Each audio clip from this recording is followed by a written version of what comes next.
பத்திரம் கிரயம் செய்யும்போது கவனிக்க வேண்டிய முக்கிய குறிப்புகள் தான் நம்ம இந்த வீடியோவில் பார்க்க போகிறோம். இப்போ பார்த்தீங்கன்னா, நீங்கள் ஒருத்தர்கிட்ட இருந்து என் நிலத்தை எழுதி வாங்குறீங்க, உங்களோட பத்திரம் கிரயமாகுது அப்படின்னா, அவருடைய பேரும் இன்ஷியலும் வந்துட்டு எல்லா அவரோட ஆதார் கார்டு, ரேஷன் கார்டு இந்த மாதிரியான ப்ரூஃபில் அந்த பத்திரத்துலேயும் எல்லாத்துலேயுமே ஒரே மாதிரி இருக்கா அப்படிங்கிறத ஃபஸ்ட்டு நீங்கள் செக் பண்ணிக்கணுங்க. அது ரொம்ப இம்பார்ட்டண்ட். அப்படி இல்லை அப்படின்னா நீங்கள் எல்லாத்தையும் சரி பண்ணிவிட்டு அப்புறம் வந்து கிரைய பத்திரம் மாற்றிக்கணும்.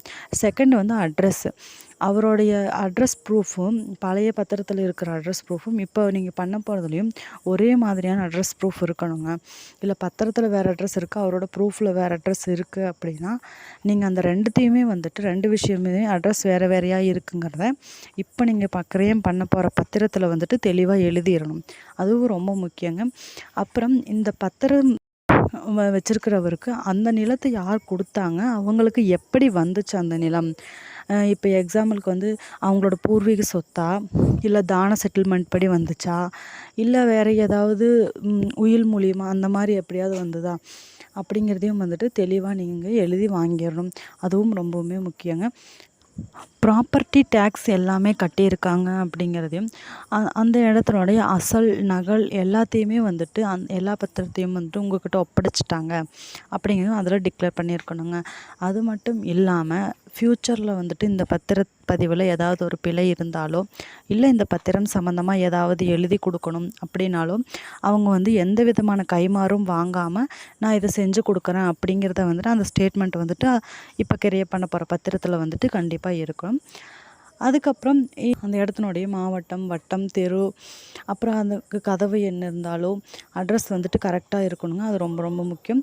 மின் இணைப்பு இருந்தால் அந்த மின் இணைப்பு எண்ணும் வந்துட்டு ரொம்ப முக்கியம். இது எல்லாத்தையுமே தெளிவாக வந்துட்டு இப்போ கிரயம் பண்ண போகிற பத்திரத்தில் எழுதணுங்க. அந்த நிலப்பட்டானுடைய எண், சர்வே எண், புதிய சர்வே எண், பழைய சர்வே எண், அப்புறம் வந்துட்டு அந்த பத்திரத்தினுடைய சரியான எண், இது எல்லாமே வந்துட்டு கரெக்டாக இருக்கான்னு பார்த்துக்கோங்க.